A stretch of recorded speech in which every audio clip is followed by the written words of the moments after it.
தமிழ் உறவுகளுக்கு வணக்கம். இது உங்கள் வேர்களை தேடி தமிழ் மீடியா. பிரிந்த தம்பதியரை ஒன்று சேர்த்து வாழ வைக்கும் திருத்தலம்தான் திருச்சக்தி முற்றம். கும்பகோணத்திற்கு அருகில் பாடல் பெற்ற தலமான பட்டீஸ்வரம் கோவிலுக்கு மிக அருகில் அமைந்துள்ளது திருசக்தி முற்றம் திருக்கோவில். இவ்வாலயமும் திருநாவுக்கரசரால் தேவார பாடல் பெற்ற திருத்தலமாகும். இவ்வாலயத்தின் இறைவன் பெயர் சிவக்கொழுந்தீசர். இறைவியின் திருநாமம் பெரிய நாயகி அம்மை. காஞ்சிபுரத்தில் அம்பிகை இறைவனை தழுவ குழைந்தது போலவே திருச்சக்தி முற்றத்திலும் நிகழ்ந்ததாக கூறப்படுகிறது.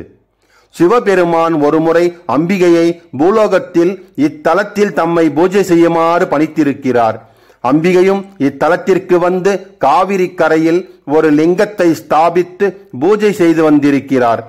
இறைவன் அம்பிகையை சோதிக்க விரும்பி காவிரியில் வெள்ளம் அதிகமாக வருமாறு செய்திருக்கிறார்.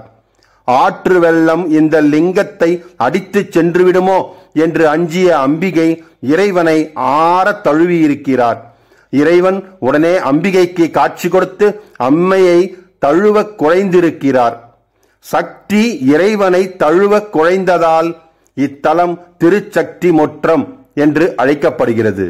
திருச்சக்தி முற்றமாகிய இத்தலத்தை திருசக்தி முத்தம் என்றும் சிலர் அழைக்கிறார்கள். அதற்கான காரணத்தையும் தெரிந்து கொள்வோம். இத்தலத்தில் இறைவனை நோக்கி ஒற்றை காலில் நின்று தவம் செய்த அன்னையின் பக்திக்கு கட்டுப்பட்டு அம்பிகையை மேலும் சோதிக்கும் வகையில் ஜோதி ரூபமாக காட்சி கொடுத்திருக்கிறார் சிவபெருமான். தீப்பிழம்பாக எழுந்து நிற்பது ஈசனே என்பதை உணர்ந்த அம்பிகை மகிழ்ந்து அந்த தீப்பிழம்பையே தழுவி குழைந்திருக்கிறாள். இதை கண்ட இறைவன் மகிழ்ந்து அன்னைக்கு அருள்பாலித்து தன்னுடன் சேர்த்துக் கொள்கிறார். அன்னை தழுவி முத்தமிட்டதால் சக்தி முத்தம் என்பதும் இத்தலத்தின் பெயராக நிலைத்து விடுகிறது. இத்தலத்தின் மூலவர் சிவக்கொழுந்தீசர். கருவறையின் நுழைவு வாயிலின் வலதுபுறம் அம்பிகை சிவபெருமானை தழுவியபடி காட்சி கொடுக்கும் சன்னதி அமைந்துள்ளது.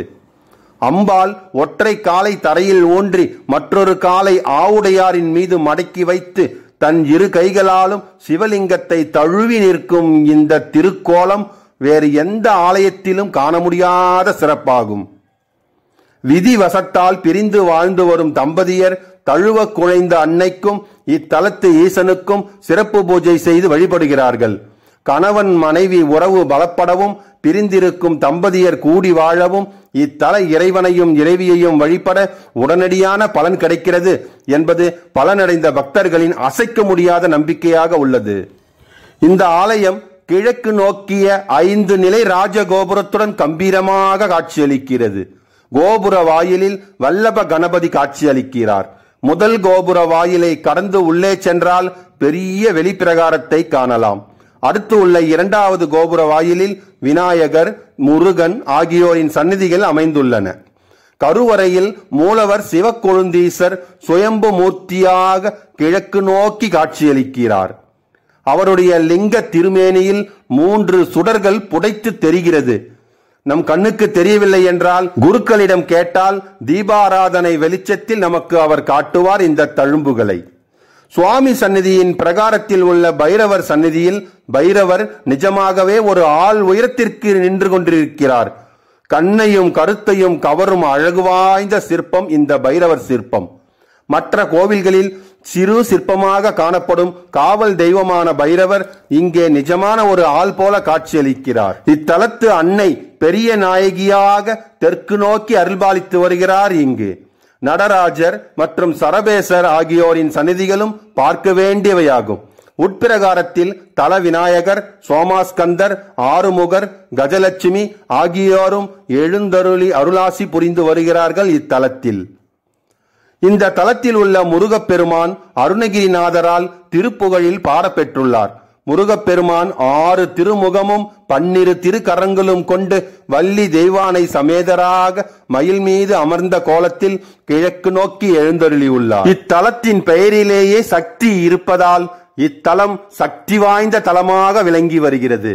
திருசக்தி முற்றத்து சிவ பார்வதியை வீட்டில் இருந்தபடியே வேண்டிக் கொண்டாலோ அல்லது ஒவ்வொரு திங்கட்கிழமையும் வீட்டில் விளக்கேற்றி வைத்து இத்தலத்து இறைவனையும் இறைவியையும் மனதிற்குள் நினைத்து வழிபட்டால் கூட பிரிந்த தம்பதிகள் ஒன்று சேருவார்கள். பிரியம் இல்லாத தம்பதிகள் பிரியமும் அன்புமாக மனம் மாறுவார்கள் என்பதும் உறுதி.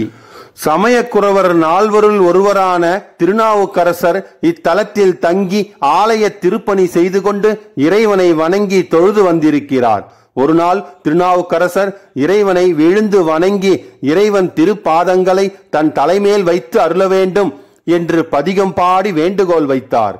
இதை கண்ட இறைவன் சிவக்கொழுந்தீசர் உடனடியாக அவருடைய வேண்டுதலை இத்தலத்தில் நிறைவேற்றியிருக்கிறார்.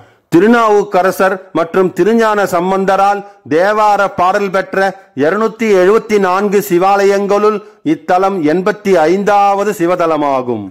செங்கற்களால் கட்டப்பட்டிருந்த இவ்வாலயத்தை கற்கோவிலாக மாற்றியவர் சோழ வம்சத்தை சார்ந்த செம்பியன் மாதேவி. முதலாம் ராஜராஜ சோழன் காலத்திலும் திருப்பணிகள் இங்கு நடைபெற்றுள்ளன. முதலாம் ராஜராஜ சோழன், 3ஆம் குலோத்துங்க சோழன் மற்றும் விஜயநகர மன்னர்கள் காலத்திய கல்வெட்டுக்களும் இவ்வாலயத்தில் நம்மால் பார்க்க முடிகிறது. இத்திருக்கோவில் தினசரி காலை 8 மணி முதல் பகல் 12 மணி வரையிலும், மாலை 4 மணி முதல் இரவு 8 மணி வரையிலும் நடை திறந்திருக்கும்.